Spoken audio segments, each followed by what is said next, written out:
आज का हमारा टॉपिक है ब्लड। तो हम ब्लड के बारे में बात करेंगे। ये वीडियो स्पेशली बनाई जा रही है आरआरबी पैरामेडिकल एग्ज़ाम्स के लिए, तो ये आपको पता होना चाहिए। और ये जो टॉपिक है वो रिलेटेड है एनाटॉमी एंड फिजियोलॉजी से। एनाटॉमी एंड फिजियोलॉजी से ये टॉपिक क्या है, रिलेटेड है फिजियोलॉजी। तो स्टार्ट करते हैं हम ब्लड के बारे में। तो ब्लड के बारे में सबसे पहला पॉइंट आपको पता होना चाहिए, ब्लड क्या है, एक फ्लूइड कनेक्टिव टिश्यू है। फ्लूइड कनेक्टिव टिश्यू है, फ्लूइड कनेक्टिव टिश्यू है। हिंदी में से क्या कहते हैं, हिंदी में कहते हैं तरल संयोजी ऊतक। तरल संयोजी ऊतक है।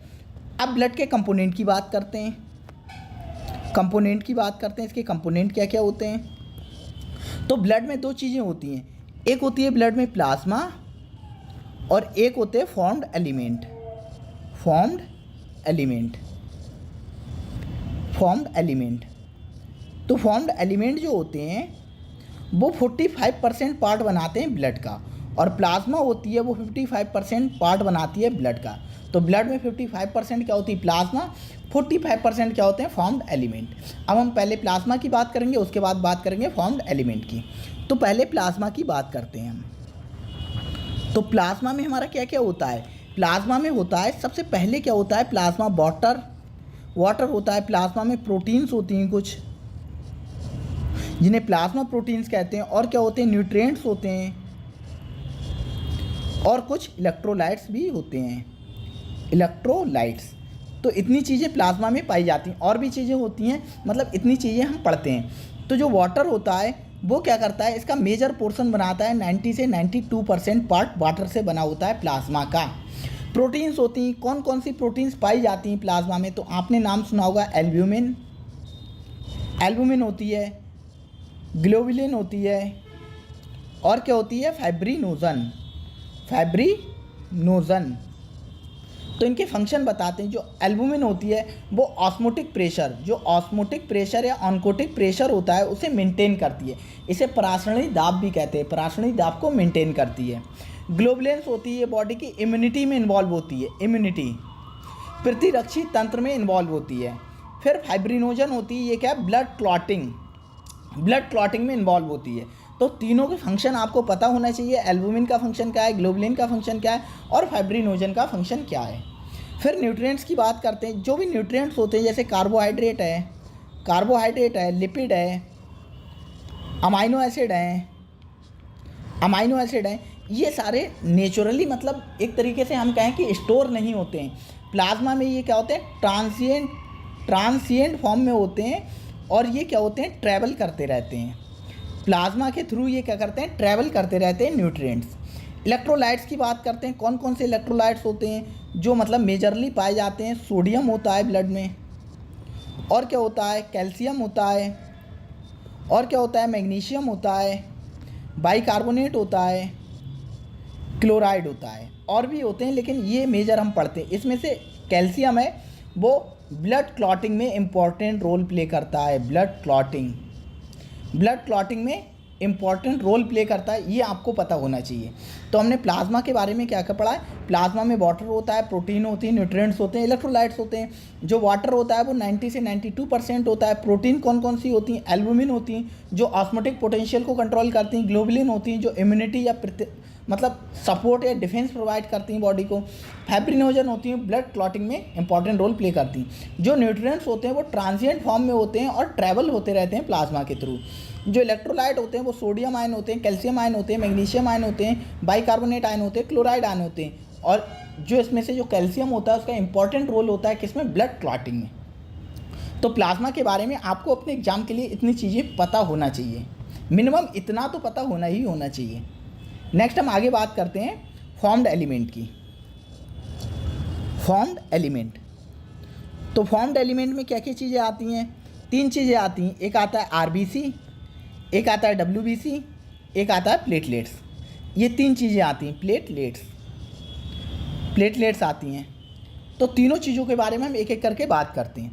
तो सबसे पहले हम बात करते हैं आरबीसी, और क्या कहते हैं, चलो यहाँ पर और बताते हैं। आरबीसी को क्या कहते हैं, एराइथ्रोसाइट्स, एरेथ्रोसाइट्स कहते हैं। और आरबीसी का पूरा नाम क्या है, red blood cells. Red blood cells मतलब लाल रुधिर कणिकाएँ या कोशिकाएँ। WBC को क्या कहते हैं? Leucocytes, leucocytes. इसे क्या कहते हैं? वाइट ब्लड सेल्स कहते हैं, वाइट ब्लड सेल्स। प्लेटलेट्स को क्या कहते हैं? थ्रोम्बोसाइट्स, थ्रोम्बोसाइट्स कहते हैं। तो इसके नाम आपको पता होना चाहिए। Erythrocyte, red blood cell, leucocyte, white blood cell, thrombocytes, आपको ये नाम पता होना चाहिए। सबसे पहले हम बात करते हैं किसकी? RBC के बारे में। तो जो RBC होती है उसका काम क्या होता है? उसका काम होता है गैसियस ट्रांसपोर्ट करना। एक तो काम ये होता है गैसियस ट्रांसपोर्ट करना, ये बहुत इंपॉर्टेंट काम है। ये क्या करती है? जो हीमोग्लोबिन होता है, जो इसमें हीमोग्लोबिन पाया जाता है RBC में हीमोग्लोबिन पाया जाता है। ये ऑक्सीजन को बाइंड करता है कहाँ पर? लंग्स में। लंग्स में बाइंड करता है ऑक्सीजन को। इसे ट्रांसफ़र कहाँ करता है? टिश्यू में। टिश्यू में ट्रांसफ़र कर देता है ऑक्सीजन को और हीमोग्लोबिन अलग हो जाता है। अब ये हीमोग्लोबिन क्या होता है? टिश्यू, जो टिश्यू होता है, ऊतक होता है, वहाँ पर CO2 को बाइंड कर लेता है। अब ये CO2 को बाइंड करके दोबारा लंग्स में छोड़ देता है और यहाँ पर फिर हीमोग्लोबिन अलग हो जाता है और ऑक्सीजन अलग हो जाती है। फिर ये हीमोग्लोबिन क्या होता है? ऑक्सीजन को बाइंड करता है। तो ये इसका फंक्शन होता है। लंग्स में क्या करता है? हीमोग्लोबिन ऑक्सीजन को बाइंड करता है, फिर उसे टिश्यू तक पहुँचाता है। टिश्यू में ये ब्रेक हो जाता है, ऑक्सीजन अलग हो जाती और हीमोग्लोबिन अलग हो जाता है। अब ऑक्सीजन की यूटिलाइजेशन हो जाता है और CO2 प्रोड्यूस होती है। अब इस CO2 को क्या करता है? हीमोग्लोबिन बाइंड करता है और टिश्यू से दोबारा लंग्स तक लाता है। लंग्स से CO2 बाहर निकल जाती है और हीमोग्लोबिन फिर से ऑक्सीजन को बाइंड कर लेता है। तो ये होता है गैसियस ट्रांसपोर्ट में, इसका बहुत इंपॉर्टेंट फंक्शन होता है। कुछ इसके फीचर्स की बात करते हैं। देखो, जो RBC होती है, ये तो पता ही होगा आपका, रेड कलर की होती है। इसका कलर जो होता है वो रेड होता है। इसकी जो लाइफ स्पैन होती है, लाइफ स्पैन का मतलब है ये कितने दिन जिंदा रहती है। लाइफ स्पैन 120 दिन का होता है, ये एवरेज है। एवरेज 120 दिन का होता है, ठीक है। और इसका जो विनाश होता है, इसका विनाश कहाँ होता है या डिस्ट्रक्शन कहाँ होता है? विनाश, इसका विनाश या डेथ कहाँ होती है? डेथ होती कहाँ? स्प्लीन एक ऑर्गन होता है, स्प्लीन। स्प्लीन को क्या कहते हैं?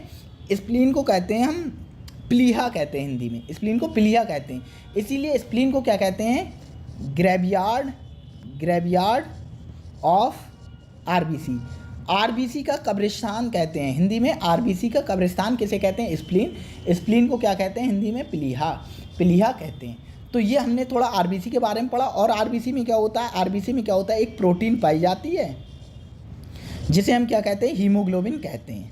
हीमोग्लोबिन में कौन सा आयन होता है? आयरन होता है Fe+2 फॉर्म में। तो हीमोग्लोबिन में कौन सा? देखो, जो RBC होती है उसमें एक प्रोटीन पाई जाती है। प्रोटीन के अंदर क्या होता है? कौन सी प्रोटीन होती है? उस प्रोटीन को कहते हैं ग्लोबिन प्रोटीन। ग्लोबिन प्रोटीन होती है और उसमें हीमोग्लोबिन होता है। और हीमोग्लोबिन में कौन सी मेटल पाई जाती? वो आयरन पाई जाती। आपको याद रखना होगा, जो क्लोरोप्लास्ट होता है प्लांट में, ऐसा ही कुछ क्लोरोप्लास्ट होता है, उसमें क्या होता है? उसमें मैग्नीशियम आयन पाए जाते हैं। यहाँ से आप कंफ्यूज थोड़ा हो सकते हो क्योंकि आप पढ़े होते हो कि क्लोरोप्लास्ट में मैग्नीशियम आयन होते हैं, लेकिन आपके लेवल का नहीं है क्योंकि ये आपके एग्जाम में नहीं आएगा, लेकिन फिर भी आपको पता होना चाहिए। तो ये हमने RBC के बारे में थोड़ा रफली बात कर ली। और हाँ, एक पॉइंट और इम्पॉर्टेंट बच जाता है RBC के बारे में। RBC में न्यूक्लियस नहीं होता है। न्यूक्लियस मतलब केंद्रक नहीं पाया जाता है। तो हमने क्या क्या बात कर ली? हमने RBC के बारे में बात की। RBC को इरिथ्रोसाइट्स करते हैं। ये गैसियस एक्सचेंज में इंपॉर्टेंट रोल प्ले करता है, मतलब ऑक्सीजन को ट्रांसपोर्ट करता है, CO2 को भी ट्रांसपोर्ट करता है। RBC में न्यूक्लियस नहीं पाया जाता। RBC का जो लाइफ स्पैन होता है 120 दिन का होता है। RBC की जो डेथ होती है वो स्प्लीन में होती है, इसीलिए स्प्लीन को ग्रेवयार्ड ऑफ RBC कहते हैं। इसके अंदर एक प्रोटीन होती है जिसे ग्लोबिन कहते हैं, जिसमें हीमोग्लोबिन पाया जाता है और हीमोग्लोबिन में Fe+2 की फॉर्म में आयरन पाया जाता है। नेक्स्ट हम बात करते हैं WBC की। WBC को क्या कहते हैं? वाइट ब्लड सेल्स कहते हैं या ल्यूकोसाइट्स कहते हैं। तो जो WBC होती हैं वो दो टाइप की होती हैं। एक होती हैं ग्रैनुलोसाइट्स का मतलब क्या है? इनमें ग्रैन्यूल्स होते हैं, वो पाए जाते हैं। ग्रैन्यूल्स मतलब कुछ दाने ऐसे होते हैं, कणिकाएँ वो पाई जाती हैं। एक होती हैं ए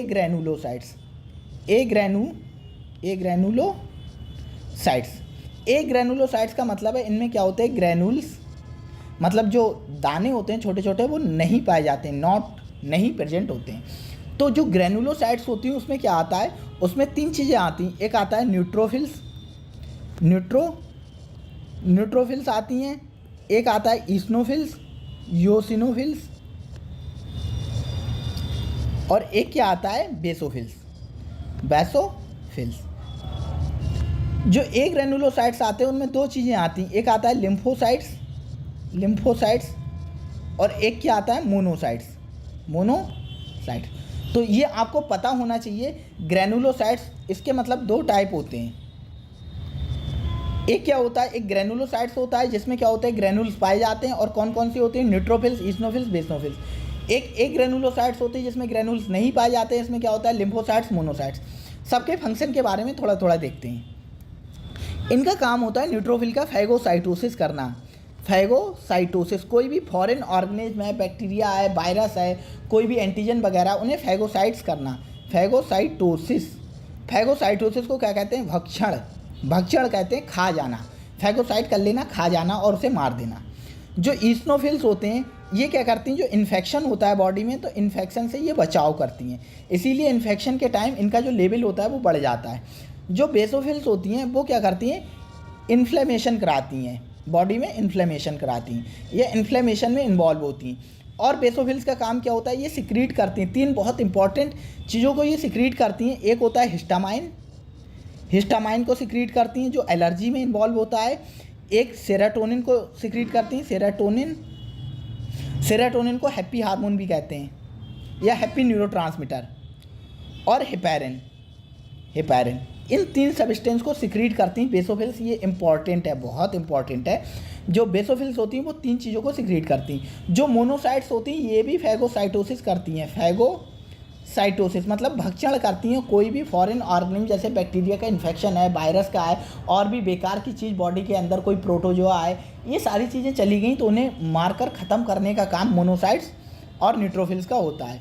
जो लिम्फोसाइट्स होती हैं दो टाइप की होती हैं, बी लिम्फोसाइट्स होती हैं एंड टी लिम्फोसाइट्स, और ये इन्वॉल्व होती हैं बॉडी की इम्यूनिटी में।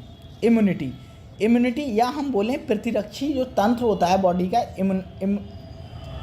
जो हमारा इम्यूनिटी सिस्टम होता है बॉडी का, उसमें इन्वॉल्व होती हैं।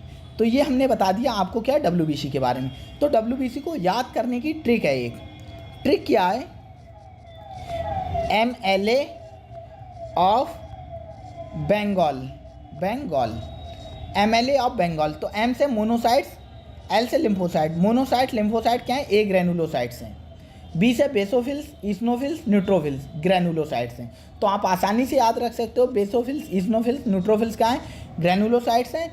MLA से याद रख सकते हो मोनोसाइट, लिम्फोसाइट, A ग्रेनुलोसाइट्स होती हैं। तो ये आप आराम से याद रख सकते हो। लास्ट हम बात करते हैं प्लेटलेट्स के बारे में। तो जो प्लेटलेट्स होती हैं वो कहाँ से ड्राइव्ड होती हैं, एक स्पेशल सेल्स होती हैं। बोन मैरो क्या कहते हैं, अस्थि मज्जा। बोन मैरो कहाँ पाई जाती, बोन के अंदर पाई जाती, बोन मैरो, अस्थि मज्जा। और यहाँ से क्या होता है, इसकी स्पेशल सेल्स होती हैं जिन्हें क्या कहते हैं, मेगा कैरियोसाइट्स कहते हैं। ये मेगा कैरियोसाइट्स क्या करती हैं, प्लेटलेट्स को फॉर्म करती हैं, प्लेटलेट्स को बनाती हैं। तो ये आपको पता होना चाहिए प्लेटलेट्स के बारे में। और प्लेटलेट्स का काम क्या होता है, ब्लड कोगुलेशन में हेल्प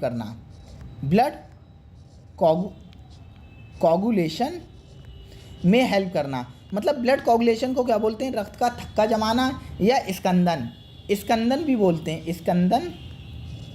या ब्लड का थक्का जमाना, इसे क्या बोलते हैं, इसको बोलते हैं ब्लड कोगुलेशन। प्लेटलेट्स इसमें इंपॉर्टेंट रोल प्ले करती हैं। तो एक बार आपको रिवीजन करवा दें, हमने क्या पढ़ा है, क्या पढ़ा है। ऊपर से हमने पढ़ा था सबसे पहले जो ब्लड होता है वो एक फ्लूइड कनेक्टिव टिश्यू होता है। इसके कंपोनेंट की बात की थी, इसमें प्लाज्मा होता है, 55% ऑफ फॉर्म्ड एलिमेंट होते हैं। प्लाज्मा में क्या होता है, वाटर होता है, प्रोटीन होते हैं, न्यूट्रिएंट्स होते हैं, इलेक्ट्रोलाइट्स होते हैं। जो वाटर होता है 90 से 92% होता है, प्रोटीन्स होती हैं, एल्बुमिन होती है, ग्लोबुलिन होती है, फाइब्रिनोजन। सारे फंक्शंस की बात हमने पहले कर ली है। न्यूट्रिएंट्स होते हैं जो क्या होते हैं, ट्रैवल करते रहते हैं, ट्रांसपोर्ट होते रहते हैं प्लाज्मा की हेल्प से। इलेक्ट्रोलाइट्स की बात करती है, इसमें एक इलेक्ट्रोलाइट कैल्शियम आयन होता है, वो बहुत इंपॉर्टेंट होता है ब्लड क्लॉटिंग में। फिर फॉर्म्ड एलिमेंट की बात की थी, आरबीसी जिन्हें एरिथ्रोसाइट्स कहते हैं, रेड ब्लड सेल कहते हैं। डब्ल्यूबीसी होती है जिसे ल्यूकोसाइट और वाइट ब्लड सेल कहते हैं। प्लेटलेट्स की बात की जिन्हें थ्रोम्बोसाइट्स भी कहते हैं। आरबीसी होती है वो उसका इंपॉर्टेंट काम होता है गैसों को ट्रांसपोर्ट करना, मतलब ऑक्सीजन और CO2 दोनों को ट्रांसपोर्ट करना। याद रखना सिर्फ ऑक्सीजन को ट्रांसपोर्ट नहीं करता है, CO2 को भी ट्रांसपोर्ट करता है। और आरबीसी होती है उसमें न्यूक्लियस नहीं पाया जाता, उसका जो एवरेज लाइफ स्पैन होता है 120 दिन का होता है, उसकी डेथ होती है या मृत्यु होती है वो स्प्लीन में होती है और उसे ग्रेवयार्ड ऑफ आरबीसी कहते हैं स्प्लीन को। इसमें एक प्रोटीन पाई जाती है जिसमें हीमोग्लोबिन पाया जाता है, और क्या होता है जो हीमोग्लोबिन होता है उसमें जो आयरन होता है वो Fe+2 की फॉर्म में होता है। डब्ल्यूबीसी होती हैं, दो टाइप की होती हैं, ग्रेनुलोसाइट्स होती हैं, एक ग्रेनुलोसाइट होती हैं, न्यूट्रोफिल होती हैं, इस्नोफिल्स होती हैं, बेसनोफिल्स, सबके काम हमने बता दिए। बेसोफिल्स के बारे में कुछ इंपॉर्टेंट चीज़ है, ये हिस्टामाइन, सेरोटोनिन, हेपारिन को सिक्रीट करते हैं। हेपारिन क्या होता है? एंटीकोगुलेंट होता है, नेचुरल एंटीकोगुलेंट होता है जो ब्लड में पाया जाता है। उसके बाद क्या होता है, एक ग्रेनुलोसाइट में लिम्फोसाइट्स आती हैं, मोनोसाइट्स आते हैं, और जो लिम्फोसाइट्स होती हैं उनका काम होता है इम्यूनिटी, बॉडी के प्रतिरक्षी जो तंत्र होता है, इम्यून सिस्टम होता है, उसमें क्या होता है, इन्वॉल्व होना। उसके बाद इसे याद करने की हमने ट्रिक बताई थी, MLA ऑफ बेंगल। प्लेटलेट्स की बात की थी, प्लेटलेट्स स्पेशल सेल होती हैं बोन मैरो, उन्हें मेगा कैरियोसाइट्स कहते हैं, वहाँ से ऑरिजिनेट होती हैं और प्लेटलेट्स को बनाती हैं। और प्लेटलेट्स का इंपॉर्टेंट काम होता है ब्लड का कोगुलेशन करना।